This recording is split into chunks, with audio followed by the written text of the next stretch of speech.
Okay, good morning. We're about to start our sixth session, which we titled Accommodation. And the first speaker is Professor Michael Helfand from Pepperdine University. And Professor Pepperdine is Associate Professor at the Pepperdine University. You can read his short bio on your sheets. And we're happy to have him. It's not the first time that he is here, not in these conferences and not this year. Actually, he has been here like a month ago or something for short course. So really happy to have an old friend with us. Please. Always a pleasure to be here. I should say most of the time when people invite me once and they actually spend some time with me, the second invitation doesn't come, so I'm really appreciative to be here today. Thank you very much for hosting me again. I think the title originally for my talk was Rebuilding Claims for Religious Accommodation. I've now retitled it, just for fun, sleeker, Limiting Accommodations. And what I'm going to talk about today are trends in the United States for religious accommodations. I've also learned that accommodations is a very American word, what I mean when I say the word accommodations, what I'm referring to is instances where individuals seek exceptions from otherwise applicable law. And what I want to think about today is how accommodations, or the trends in accommodations in the United States, and the worry I'm going to raise today is about the equal treatment of religion. And what I'm particularly worried about is the United States' commitment to non-establishment, that the government should not be allocating legal burdens on the basis of government's perceptions of either theological or religious claims. That's what I'm going to talk about, that's what I'm going to worry about, and let me say a little bit about kind of the background here. So the background here, as many of you know, I'll try to do this as quickly as possible. In the United States, the doctrine of religious accommodation, before the famed decision, 1990, Employment Division v. Smith, which I'm sure you all have read on any number of occasions, the way in which religious accommodations were granted in the United States under the First Amendment, the doctrine worked as follows. If a law, a generally neutral law, substantially burdened religion, and somebody had a sincerely held religious belief that was burdened by a particular law, that would be considered inapplicable or invalid, unless, of course, that substantial burden could be justified by the government if it was narrowly tailored to achieve a compelling government interest. There it is. Thank you, Rex. Or put differently, outside of the legal jargon, if it was the only way to achieve some sort of vital government objective. That's how the doctrine worked. If you substantially burden religion, that was no good, unless, of course, the government could say the reason we're substantially burdening your religion is because it's the only way to achieve something really important. Now, to what extent the Supreme Court actually applied the rule as I've just stated it in, let's say, 1960 to 1990 is a matter of, pretty significant debate. I'm going to leave that aside from now. That was at least the doctrine on the books, and of course, that all changed in 1990. 1990, the Supreme Court of the United States issues a decision, Employment Division v. Smith, and changes the doctrine. Now the doctrine is as follows. If a law is facially neutral and generally applicable, then the First Amendment says it's perfectly fine, even if it substantially burdens religion. All the First Amendment says, all the Free Exercise Clause of the First Amendment says is a law will be invalid if it targets religion, goes after religion. So you first have a substantial burden standard. It then moves to the Employment Division v. Smith standard requiring abandoning substantial burden. And in response to Employment Division v. Smith, the United States Congress gets all riled up and they pass something called the Religious Freedom Restoration Act, known typically as RFRA. It's catchy as an acronym like that.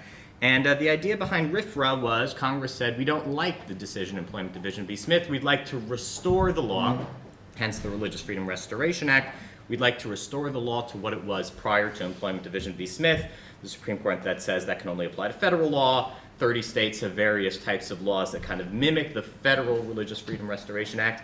And now what you have is the law requires, once again, that if religion is substantially burdened, then the law once again is invalid unless it is narrowly tailored to achieve a compelling government interest. Great. So not surprisingly, fights over religious accommodations based on that little short story I just told you are focused on RFRA, right? RFRA is this legal rule that says you cannot substantially burden unless you've got a really good reason for it, and that really good reason is the only way you can actually make sure that reason gets implemented is if you substantially burden religion. Now, there's a growing worry in the United States that RFRA is being applied too broadly. In fact, critics would probably tell you that it lacks any meaningful limits at this point. And the response to this worry, both among courts and scholars, is to try to build new constraints into RFRA, find new ways to limit the application of RFRA. And what I'd like to convince you of today, or at least share with you, is why I think these worries are exaggerated. And to do that, I'm going to discuss an extreme attempt to apply this statute, RFRA. And through that extreme attempt, I'm going to show you how when you have an extreme case, we actually have the tools, the doctrinal tools, to limit RFRA. And then I'm going to talk a little bit about what I think are the right ways and the wrong ways to limit this legal rule. Okay, so let me start by saying, telling you why there are these increased worries in the United States that RFRA, again, the legal statute that drives the accommodations conversation, why there are increased worries about that. We've talked a little bit about it already. I'm going to give a little more detail. The Supreme Court's recent decision in Hobby Lobby has come up, I think, at least 3 times in the conference. But let me just kind of sketch exactly what was going on. So you had this recent decision by the United States Supreme Court in Hobby Lobby, and what was at issue was what people commonly referred to as the contraception mandate. The Affordable Care Act, passed by the United States Congress, requires that covered employers provide insurance that also covers contraception. Now, for-profit companies objected. A number of for-profit companies said complying with this law and providing insurance that covers various forms of contraception was against their religious conscience, and so they filed suit saying that the contraception mandate violated RFRA because it substantially burdened their religion. Now, just to take a step back for a second, nonprofit companies were actually granted an exemption under the statute. And here's how the exemption worked. The exemption worked that they had to fill out a form, the now infamous Form 700, and that Form 700 was sent to the third-party administrator of the insurance, and they would basically say, the company would say, I'm a nonprofit, I'm a religiously motivated nonprofit, providing this kind of insurance violates my conscience, and so I am not going to provide it. And then the insurance company, at their own cost, would provide the coverage. Now, this made a lot of sense for the insurance company because making sure that there was contraception available free to covered employees actually saved them money in the long term because the cost of pregnancy is far more than the cost of contraception. So the insurance companies were happy to do this, and people saw this as some sort of win-win. Insurance company gets to save money. The nonprofit companies don't have to provide contraception. Everybody's happy. For-profit companies, however, were not granted this exemption. And the government said, that's great, you're not granted this exemption. We'll tell you why. One, for-profit companies aren't covered by RFRA. RFRA covers persons. And in this context, for-profit companies aren't persons, the government argued. And they said, even if you are persons under RFRA, well, the contraception mandate is necessary to do something really important, protect women's health. And therefore, we can satisfy the compelling government interest standard. Supreme Court holds in favor of the for-profit company. They say religious institutions, for-profit religious institutions are indeed persons under RFRA. And they also say that the contraception mandate, sorry? The for-profit is not really a religious institution. A lot of people think that. The Supreme Court doesn't. But a lot of people think what you think. The Supreme Court actually compares them. Supreme Court actually compares these for-profit institutions to churches in its decision, kind of putting them all in this same big boat, that they're all forms of religious institutions, and therefore they can all qualify for the protections of RFRA. Supreme Court also says once they are persons, they are religious institutions in this way, the contraception mandate is not narrowly tailored. You could actually achieve this really important objective of yours in a different way. You could just give the for-profit companies the same exception that you gave the non-profit companies. And then once again, women would receive contraception coverage, companies wouldn't have to violate their conscience. Again, this whole win-win idea. Okay. Now, in response to this, you get a scathing dissent by Justice Ginsburg. She became quite the celebrity at this point. There are T-shirts of Justice Ginsburg. She's the notorious RBG. She's, I venture to say no Supreme Court justice before has had these kinds of T-shirts, wearing a crown. She's really, and she was particularly worried about this. She's worried that providing this sort of exemption puts us on a road to really not having any meaningful limits to RFRA. Here's what she said in her dissent. Quote, with the exemption, the court orders extend to employers with religiously grounded objections to blood transfusions, antidepressants, medications derived from pigs, including anesthesia, intravenous fluids, and pills coated with gelatin, and vaccinations. And in each case, she identifies the religious groups that could potentially have objections. Once we give this type of accommodation, aren't we on a slippery slope where RFRA no longer has any meaningful limits? Now, the worries got, I would say, even worse in the next couple of weeks. Next couple of weeks, the Supreme Court gets a petition for an injunction against the contraception mandate from a college in the United States, Wheaton College, a nonprofit company. And they say, you know what, that's great that you gave us this exemption where we fill out this form. We don't want to fill out the form because we believe filling out the form makes us complicit in evil. And so we're not going to fill out the form. Now, the court grants the petition. The court says, you know, you don't have to fill out your form. They say, by the way, you already told us everything we need to know in your petition. So fine, don't fill out the form. We have your information. And we'll just let the third-party administrator know that they can start providing the contraception coverage. Now, Justice Sotomayor in this context, she now presses the case and says, once again, RFRA doesn't seem to have any meaningful limits. Quote, after expressly relying on the availability of the religious nonprofit accommodation to hold that the contraception coverage requirement violates RFRA as applied to closely held for-profit corporations, the court now retreats from that position. The whole point, she says, was you told us the for-profit companies could be treated like the nonprofit companies. Now you're telling me that you're not going to treat the nonprofit companies like that. They don't have to fill out the form anymore. Once again, she argues, we're on this slippery slope where we push the limits of RFRA and RFRA further, and she worries we have no reasonable or meaningful limits on the scope of religious accommodations. Now, these worries, of course, are exacerbated and in many ways, some people would argue, driven by concurrently the worries about the relationship between same-sex marriage and religion. And this, I think Mark alluded to it in kind of his paradigmatic case at the opening of the conference. 2013, a New Mexico court finds that a religiously motivated photographer is liable under the state's public accommodations law for refusing to take pictures of a same-sex commitment ceremony. This isn't the only case. 2013, you similarly have a Colorado court holding a baker liable for refusing to bake a cake for a same-sex wedding. 2015, a Washington court finds that a religious florist is liable for not making flower arrangements for a same-sex wedding. In each of these cases, you have a public accommodation, a commercial entity that's refusing to provide services on the basis of the same-sex couples, well, some debate what exactly, either their orientation or maybe a conduct-based claim. They don't want to make it for the same-sex wedding. But in either case, this is kind of, these rising tensions are happening almost at the same time as Hobby Lobby, starting before, working after. And in response to these cases, the Supreme, a number of states say to themselves, you know what, we just learned a great lesson from Hobby Lobby. We're going to build our own RFRAs, right, Religious Freedom Restoration Act, in a way to use the Hobby Lobby's decision to insulate and provide further protections for the florist and the baker and the photographer. And so very famously, Indiana creates a new, tries to pass a new RFRA, and people who were pushing for this legislation were quite explicit. The goal is to protect the photographer. They're quite clear about what they're trying to do. The public outcry in response to these new Religious Freedom Restoration Acts was intense and ubiquitous.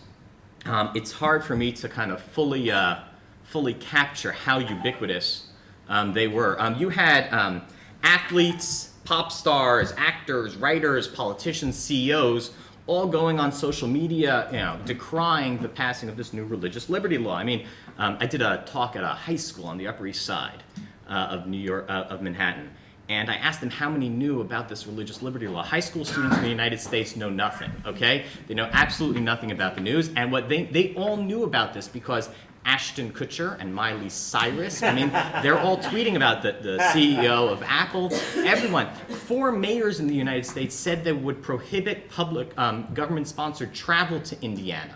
These are mayors, these aren't like jokers, right? They're like the mayor of Denver is saying, we're not going to allow public travel to Indiana if you pass this religious liberty law. And this is quite kind of extraordinary. The pressure was so significant on Indiana that actually the legislature modified the law because of their worry about this law. And what was their worry? Their worry, in essence, was that once you have a religious liberty law, a RFRA, there are no meaningful limits. We saw Hobby Lobby, we see Wheaton College. We think once you have it, there are no meaningful limits, and therefore we can't have these types of laws. Now, what I want to convince you now of, that I've hopefully convinced you, you know, this is kind of the pressing trend in the United States, I think that's right. I don't think anybody would disagree with that. I want to tell you that these worries are overstated. Some of you may disagree with this piece. I think these worries are overstated. I think we have the doctrinal resources to limit RFRA. And I want to try to say a little bit about what I think are the right ways and the wrong ways to limit RFRA. And to prove to you, or to kind of bring out the way in which we can limit RFRA, I want to give you somewhat of an extreme case. So I'm going to have to give a little more backup. Sorry, the wind-up takes a little bit of time here, but I think you'll enjoy the case. So here's the case. 2014, the Federal Bureau of Investigations, the FBI in the United States, they arrest a kidnapping ring. This isn't any old kidnapping ring. The kidnapping ring is actually run by a group of Orthodox rabbis who have henchmen, and they go around collecting people, husbands, and they torture them. They kidnap them, they torture them. Now, you're probably wondering, why are rabbis walking around kidnapping and torturing husbands? And here's the idea. These husbands were in marriages that had, for all intents and purposes, ended, and yet the husbands refused to grant their wives Jewish divorces, or in some cases they'd be more than willing to give their wives Jewish divorces, so long as they paid a hefty sum of money for that divorce. Excuse me. Now, under Jewish law, only a husband can initiate the execution of a religious divorce, which is known as a get. Without this document, a woman would still be considered married. And classically in Jewish texts, these women are referred to as agunot, or chained women, because they're unable to leave their marriages because only the husband can initiate the execution of the divorce. Now, this has been a very long problem for Jewish law. It goes back to the age of the Talmud at a minimum. How do you deal with these chained wives? And, there are lots of creative solutions that people have suggested. Some segments of the Jewish community don't see any viable solutions on the table except the use of violence in order to get these husbands to initiate the divorce proceedings. And so you have this group of rabbis who, they say, we're going to kidnap these husbands, we're going to torture them, and this way they're going to be willing to divorce their wives. It's very moral to save the wives. Yeah, that's right. Yeah, let's say something about that in a second. That's actually going to be their argument in court. It's good stuff. So here we go. Okay, so according to the complaint, here's what they did. They quote, this is the complaint filed in federal court in New Jersey. They quote, arranged to kidnap the recalcitrant husband and assault him until he consented to the divorce, i.e. until he gave the get. Okay, now, just a little more of Jewish legal doctrine for the uninformed. It has to be a willing grant of the divorce that the husband gives. So that you're probably wondering to yourself, it has to be willing. Torturing him, I know a little bit about duress and contracts, and that just doesn't seem like it's going to work. But actually, Jewish law works as follows. It's been actually for quite some time. There are obligations the husband has to his wife, and if he fails to provide those, satisfy those obligations, a rabbinical court can order him to provide his wife with a divorce. And as it was in medieval times, the rabbinical court could issue sanctions for failure to comply with its orders, including physical force. And kind of the way at least some authorities have understood this is that, no, it's not compulsion. He really wants to give the divorce. We just have to kind of beat it out of him. But his true self would never do something so abusive as to refuse to give his wife a divorce. And so here's the blueprint. Following this blueprint, the husbands, this is what they did. This is, again, the federal complaint. Quote, the family of Agunah made contact with the defendants. The Agunah's family, again, Agunah meaning chained wife, the one who couldn't get out of the marriage. The Agunah's family then made payments to the defendants. Payments were around $60,000 to $70,000, according to the complaint, after which the defendants convened a Beth Din, or rabbinical court, which issued a contempt order, known as a seruv, against the husband. If the husband failed to respond, the Beth Din issued a ruling, known as a psak din, authorizing the use of coercion and or violence to obtain the get. And so the defendants were therefore prosecuted for conspiracy to commit kidnapping. One defendant pled guilty to conspiracy to travel in interstate commerce to commit extortion, lesser crime. And after a recent trial, a jury convicted the others of conspiracy to commit kidnapping and attempted kidnapping, although they were not convicted of actual kidnapping. Now, in order to get these convictions, the court first had to deal with the following claim. These defendants said, no, you can't prosecute us. We would like to assert a claim under the Religious Freedom Restoration Act, which says the following: the rule against kidnapping substantially burdens our religious conscience. And they actually filed an affidavit, from a very well-known law professor and rabbi, who explained that it actually is a mitzvah. Who is that? Rabbi Breitowitz. Breitowitz. Yeah. So he files an affidavit And he says it is a mitzvah, you fulfill a religious obligation, which I think is true, in order to help somebody out of this difficult situation. He doesn't say that actually engaging in this conduct is an obligation, but let's just leave that aside for now. But he says that you fulfill an obligation by actually getting a wife out of this terrible predicament. And so accordingly, defendants argued, quote, criminal prosecution of individuals such as the defendants in this case who are engaged in performance of this religiously mandated duty obviously burdens the exercise of the religious observance, and so you can't prosecute us for kidnapping. If it is a substantial burden, then the only way you can implement this law, you can apply this law, is if it's the only way to achieve something compelling, a compelling government interest, and that's a standard that's been hard to satisfy in a wide range of constitutional contexts. Now, you are not going to be surprised to learn that the court rejected this argument. It's kind of hard to imagine that a court saying, you know what, we're going to make an exemption to federal laws against kidnapping. But what I want to talk about is the types of arguments the court uses. We have an extreme case here, and the court uses two arguments. What I'm going to try and convince you of is that the first argument is the bad kind of argument, and their second argument is the good kind of argument. The extreme case will hopefully highlight for us what the right kind of arguments we should be making in this context, how in which we can have meaningful limits on RFRA. So, join me. Here's the court's decision. So the first thing the court said is the following. Quote, this court has not found any authority condoning the use of violence under the guise of religion, and more importantly, no case has found the government's application of violent crime laws to certain religious practices is a substantial burden. Now, what on earth could the court mean here? The court says that imposing criminal laws cannot constitute a substantial burden on religion. Now, that's curious. I mean, surely if you told me that engaging in a religious practice I would face criminal prosecution, that strikes me as a substantial burden. Is the claim here, I mean, it happens pretty fast. I mean, why is the court making this kind of move? Is the claim here that actually to have criminal sanctions internally as a theological matter doesn't mean that it's substantial because that's something that religions expect to have on themselves? We don't get a ton here, but it's curious that they make this move, and I would like to propose to you that this isn't an isolated instance of it. It's actually the trend that I referred to earlier, this increasing worry that we need significant limitations on the applicability of RFRA, and courts and scholars, therefore, this court being one of them, try to bake limitations on the Religious Freedom Restoration Act into that first inquiry. Is it a substantial burden? You see this in quite a lot of, not just in this Epstein case, but in a lot of cases, and again, the worry is that if we let it get past the first stage, it's going to be hard to limit the claim at stage 2, at the strict scrutiny stage. Strict scrutiny is often referred to as strict in theory, fatal in fact. Whether or not that's statistically accurate, let's just leave aside for now. It's a trend that's captured again throughout the Hobby Lobby litigation. I mean, think about the for-profit argument, right? The argument that for-profit corporations, what the government said in a number of their briefs, if you're a for-profit corporation, by definition, you're not engaged in religion. Well, let's think about that. Why would that be true? It's hard to see the secular basis for making that claim.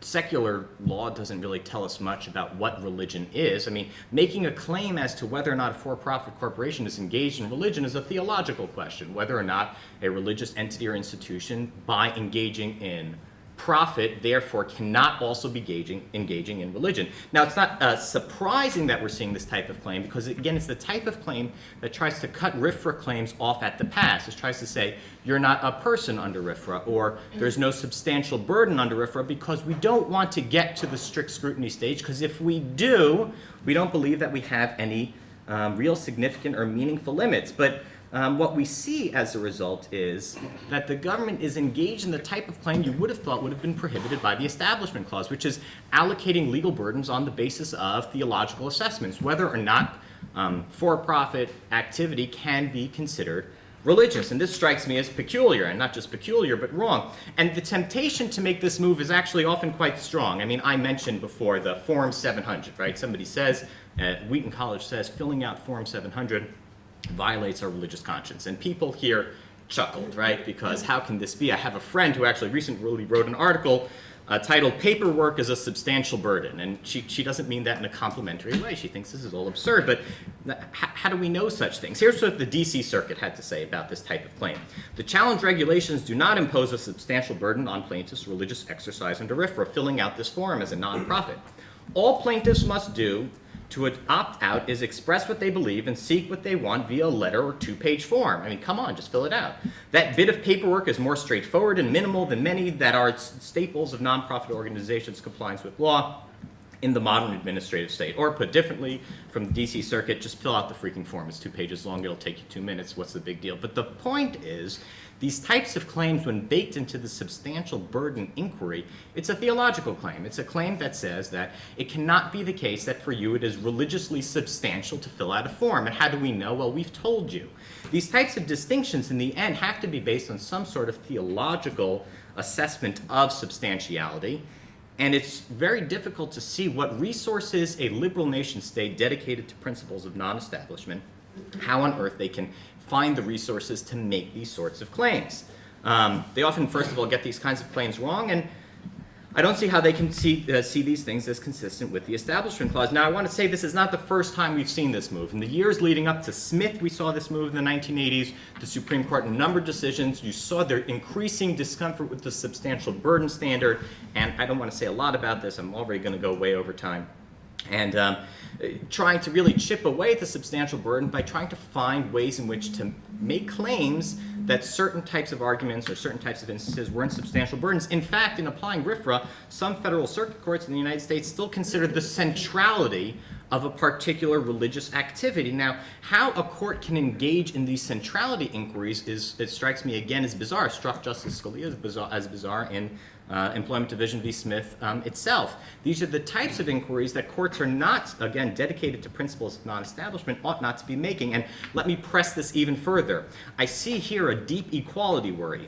It's particularly worrisome for courts to assess the substantiality of a particular burden, given what we see as statistical discrimination in the United States in granting religious accommodations. Gregory Sisk recently published a study a couple years back about the success rates of Muslim claimants under either the Free Exercise Clause in the United States or under RFRA, and they're substantially lower than other types of claimants. Courts, when they engage in this inquiry, appear to bake in their views of the religious claimant, the origin of his religion, the nature of his religion, and if courts can engage in a substantial burden inquiry by making what I take to be really, in essence, theological assessments, it strikes me that we're not going to have equality between religions in terms of treatment.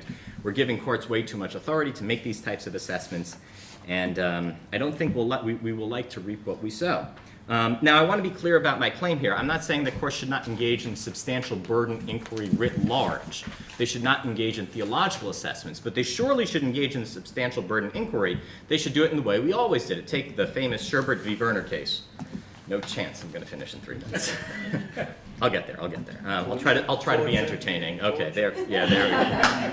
I like it. I stopped for the picture. I get a couple of seconds. Okay, in any event. So take Sherbert v. Werner for a second. This is the famous unemployment case that we get the substantial burden inquiry from in constitutional law. Here you have a claimant who couldn't work on Saturday. She gets terminated. She goes to collect unemployment insurance.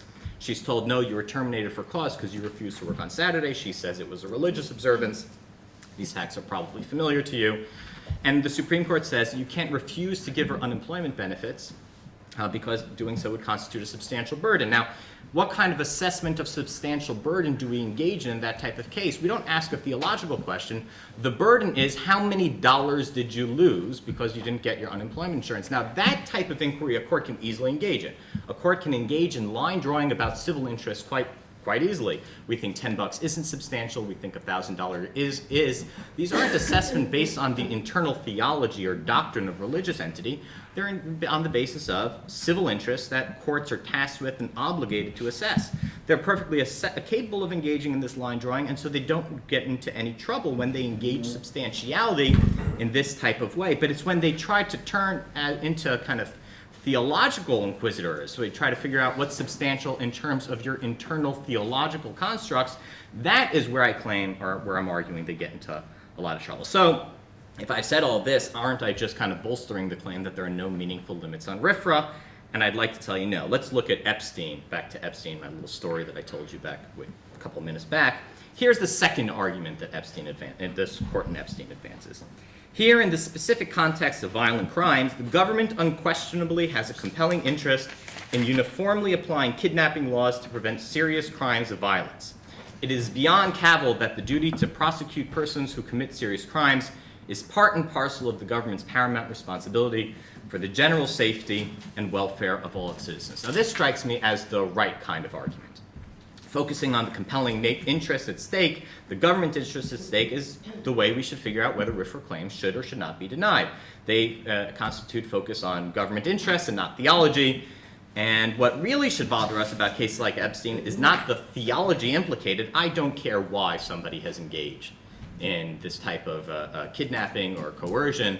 It seems relatively irrelevant to me. What is relevant to me is, from the perspective of the secular liberal nation state, is this a type of thing we can tolerate? And it seems pretty straightforward. The answer is no. We can't have people walking around kidnapping people and torturing people. That's just not something that the secular liberal nation state can allow. Now, some people worry that if we rely on stage 2, we're only going to be able to limit RFRA in terms of the extreme cases like kidnapping and torture. And so my response is, when you think about it in this way, the answer must be to lower the standard for compelling government interest. We need to lower the bar for what counts as a compelling government interest, so there is a doctrinal safety valve on RFRA. If we keep the bar too high, then we're just pressing courts back into theology, and that seems like a mistake.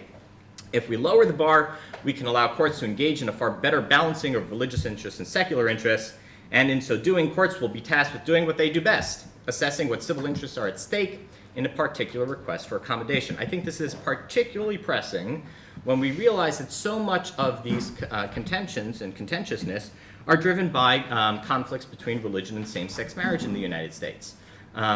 Some people think, especially you saw in the Indiana context, if you have RFRA, how do you protect same-sex couples? And the answer is, you protect them by lowering the bar for a compelling government interest. And that way you don't put the rights of same-sex couples at odds with RFRA. Discriminating in the marketplace against same-sex couples should clearly and undoubtedly constitute a compelling government interest.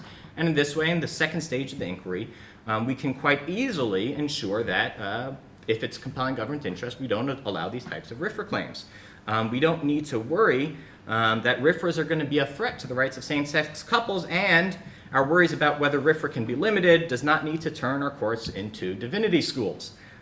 We can continue to use RFRA as a tool to provide important religious accommodations in some without worrying about limits. Courts should stop trying to cut RFRA claimants off at the pass, arguing that either they're not actually engaged in religious conduct or the burdens aren't sufficiently significant to be theologically significant. Courts should instead limit RFRA by focusing on secular interests as opposed to theological claims, and when doing so, they should lower the bar for what constitutes a compelling government interest. Doing so will allow for true balancing of competing interests and also allow for RFRA to provide meaningful protections for religious liberty without undermining important societal interests. Thank you.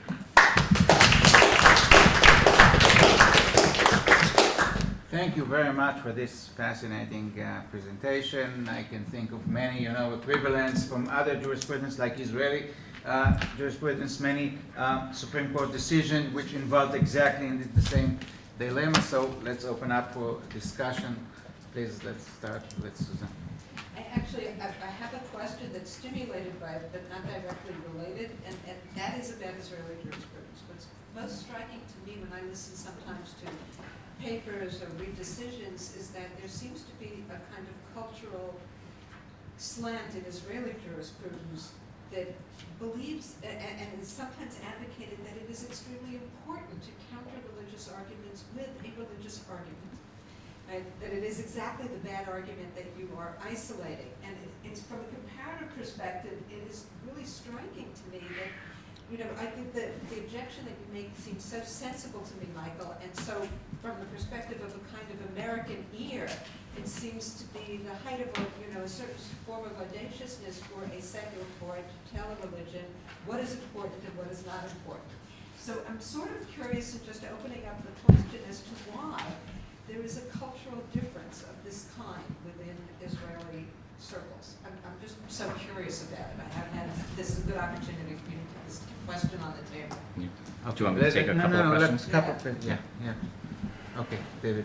I also very much appreciated your lecture, and I agree with your argument, but I want to throw the following case to you. Let us take the German circumcision case. Yeah. Well, you must have thought about it. Yeah. The state certainly has a compelling interest to protect the physical integrity of children. So it passes a law, a general law, that now a parent can agree to any physical interference with the bodily integrity of their child unless it's demanded for the physical health of the child. Okay, what do you do then? How do you fit that into your scheme? Take Go one ahead, more. yeah, some more. There's Mark.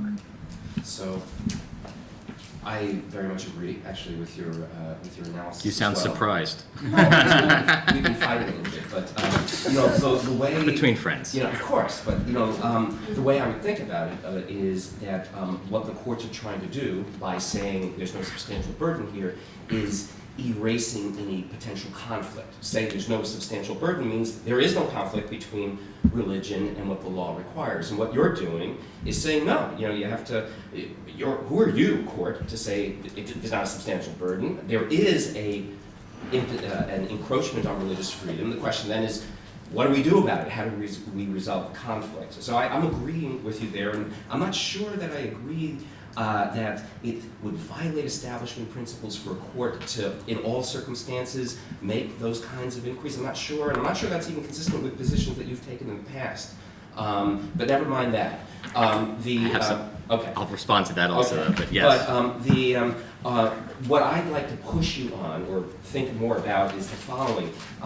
It's on the compelling interest analysis, which is, you know, how you sort out the conflict. And it seems to me what we have to do is figure out, essentially, like, when is it that an exemption can be granted without torpedoing the law? That seems to me to be essentially what the compelling governmental interest analysis has to boil down to. And I think it's actually hard to answer that. And for example, it's not completely clear to me why discrete exemptions couldn't be granted on that standard to a kidnapper. I'm not sure. Peyote, if, you know, probably yes, it could. I know it's hard. I have to think more about the theory of exemptions. When it's okay for exceptions to be given in a liberal democracy. Mind if I jump? Oh, Yeah, last one.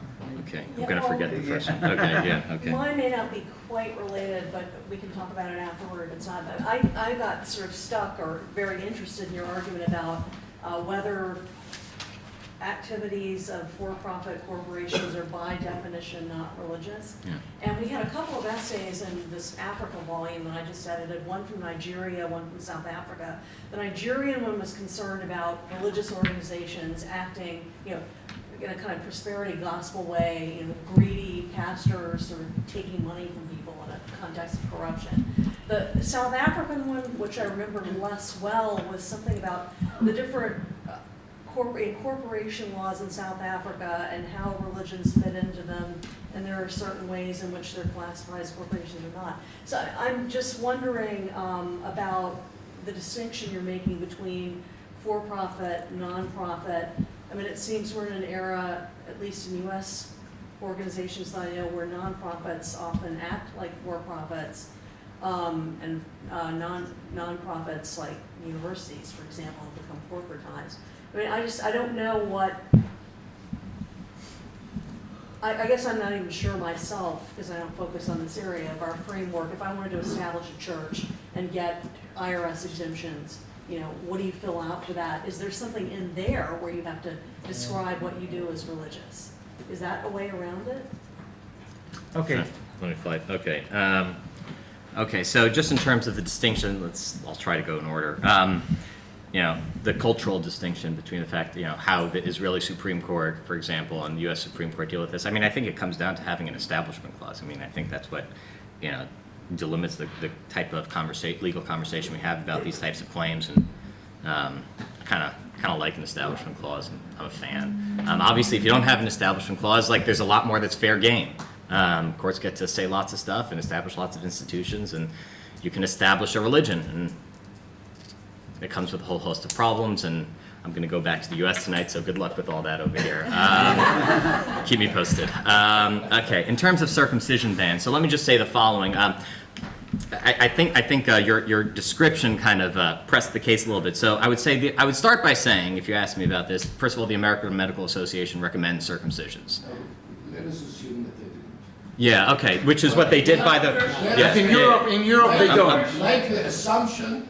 Yeah. The American Association of Yeah. Pediatricians Said it's no- said there's no medical. there's absolutely no medical, In the first yeah, world. complete, In the third world, something No, else. there's no medical reason to resist circumcision. So- That's what they're So recommending. there are a couple of pieces here that complicate the picture. Obviously, one is, at least in the United States context, the 14th Amendment right of parents to govern the upbringing of their child. And when I say these things, I don't think they're like, look, I've got another legal argument. The point is that the intuitive force of the example, I believe, when we say, what do we do about a circumcision ban? And the fact that it seems complicated to us because we have certain intuitions that it's okay is largely driven by the fact that we don't actually think it's a real problem. And that's, in that way, I would say that the American Medical Association's view is not just like a happenstance, but it's a reflection of like our shared intuitions that that's why this is a difficult case. That's why we discuss it, because we don't think of circumcision as being a problem of the same order as other sorts of problems, the intuitions that we share. The same reason that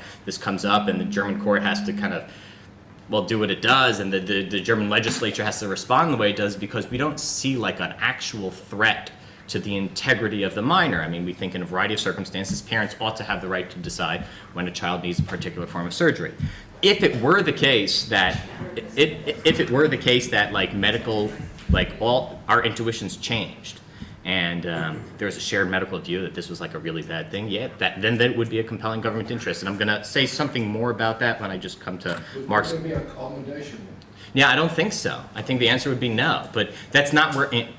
Let me say one more thing about that, because I think Mark is asking a little bit of an institutional question, so I'm going to kind of come back to like maybe how we do that when I answer Mark's question. Okay, so in terms of establishment, is this consistent with some of my, I have a page in an article that Fred Geddix pushed me on, and like, I think it's the worst page, and I think the article that you're thinking of right now, where like, I'm in knots on this one, but let me do my best to respond to. So I'm of the view that in the United States, when there's no religious institutional claim, courts should be able to answer religious questions.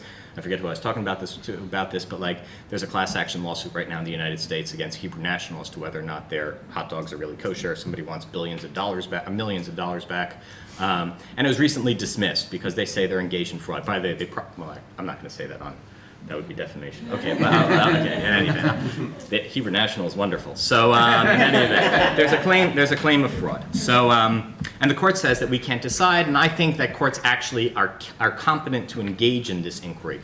The difference here, and I tried to, when I describe the Establishment Clause worry for me is the allocation of legal burdens on the basis of the government's assessment of a theological claim. It's one thing for the government to try and kind of sort out between two parties when they have a contract what is and isn't kosher. It's another thing for government to write a law and then decide who has to abide by the law on the basis of the government's assessment of a theological claim.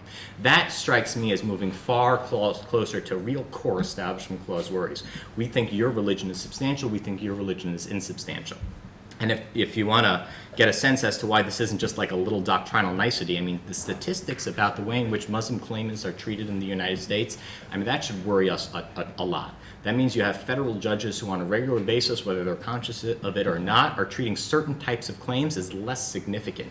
And if we open this Pandora's box and say, you have free reign to assess the substantiality of religion and thereby impose governmental burdens, that strikes me as genuinely scary. I mean, that's not like kind of Establishment Clause or all the stuff that, people are, that's like at the center of what it means to establish a religion. That's a quality concern that could be remedied potentially by government doing it better. You're making basically Ethan Jolly's point, which is that when the government was trying to make, No, you're worked up. No, it's a good, when the government was trying to make a religious determination in that case, they did it badly because they used a conception of religion that was a colonialist or whatever it was. It disadvantaged Hinduism. So the response to that kind of concern of yours is, or could be, the government should just do it better, shouldn't use a conception that disadvantages the Muslims. It's not that the government should get out of the business altogether via disestablishment.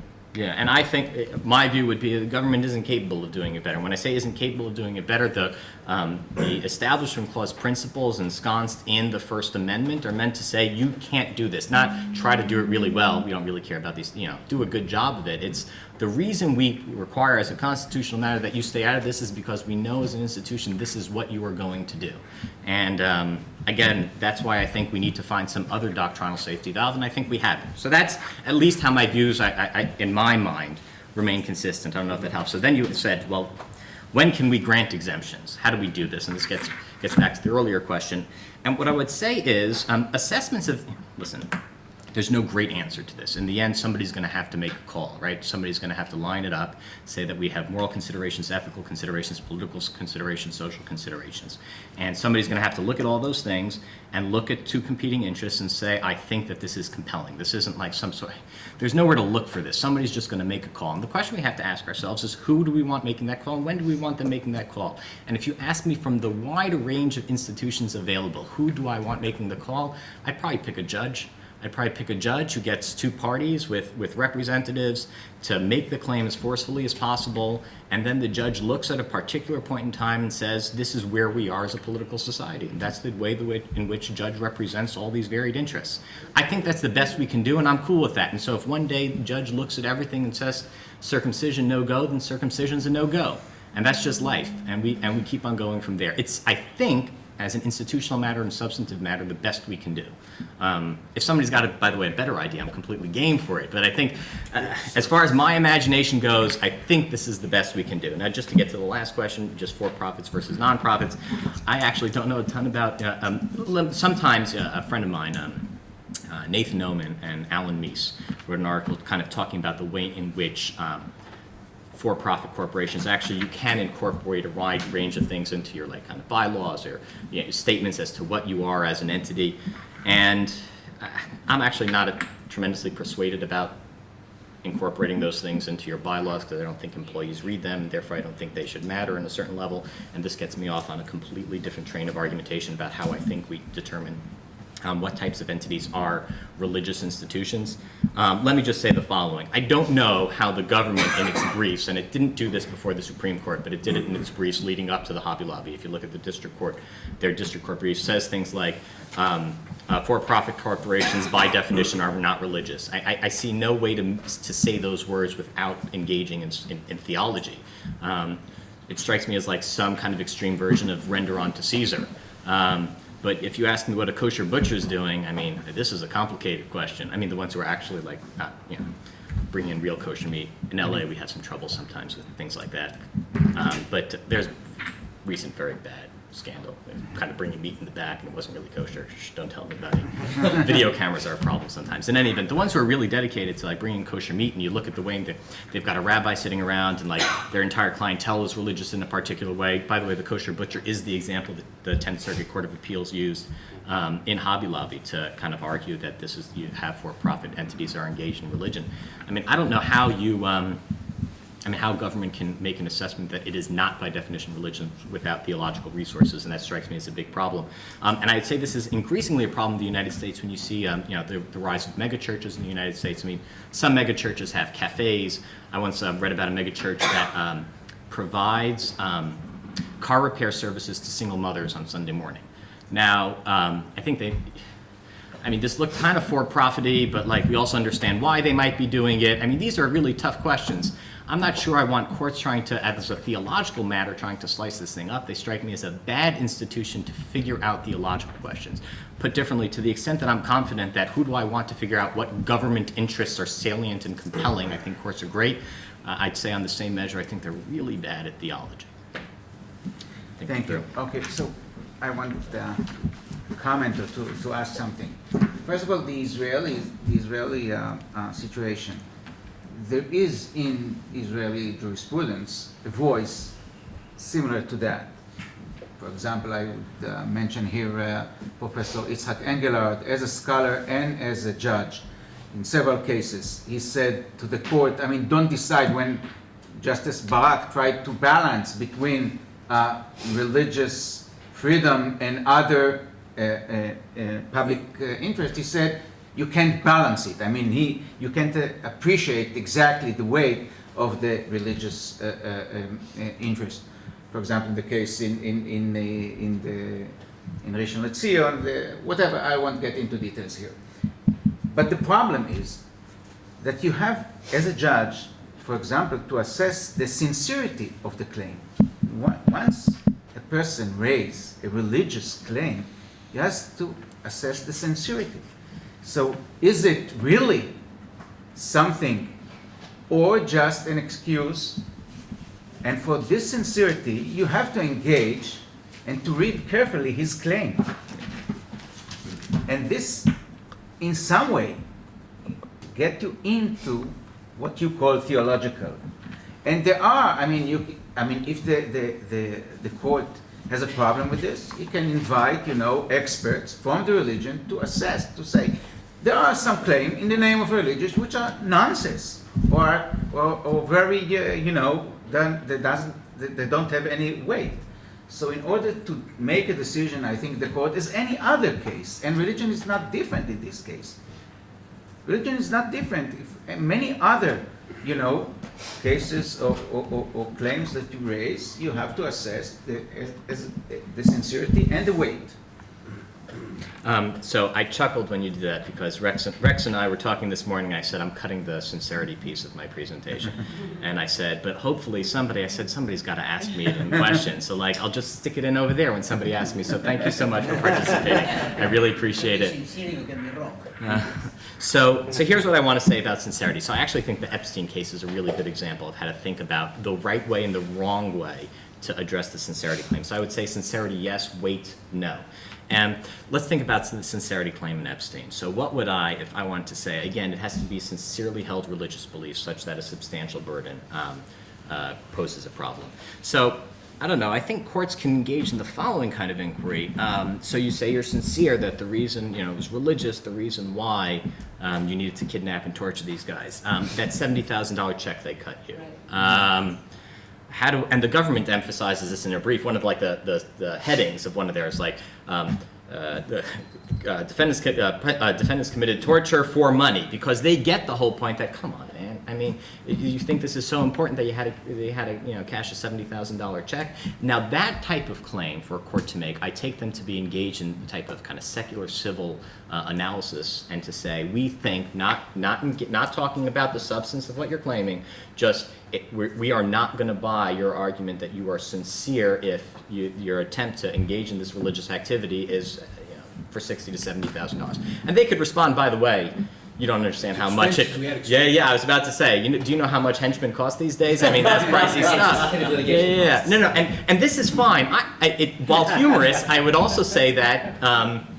That's the right kind of question. That's the right kind of question. Again, under Supreme Court doctrine, U.S. v. Ballard, 1944, there are certain things that are beyond the ken of mortals, in the court's words. But sincerity we can assess. And I think in terms of consistent conduct over time, were you always doing this? Why did you make exceptions? These types of things I think courts can do. What courts ought to not do, I would say, is hire a religious expert to tell us what religion X believes. And this is actually, I actually cut this also, but the Supreme Court's decision in 1981, Thomas v. Review Board, you had there two members of the same religion, and one guy comes and says, I can't engage in the activity. The other guy's like, I'm three seats down from you, and we're of the same religion, and I say I can do it. And the court says, listen, this is not what we do. We don't say, you say your religion says X, and therefore you're obligated by it. I don't care if a rabbi, imam, or priest comes in and tells me what the relevant religion has to say. I assess your sincerity based on whether or not you're engaged in sincere conduct. I assess it by determining maybe consistency. Are you accepting payment? Civil types of claims. But surely a religious expert can't come in and circumscribe the scope of my sincerity. That strikes me as like imposing an orthodoxy, which I think the Establishment Clause can't tolerate. Very good. Okay, I think I was we have prepared. to move on for the second presentation. Thank you very much.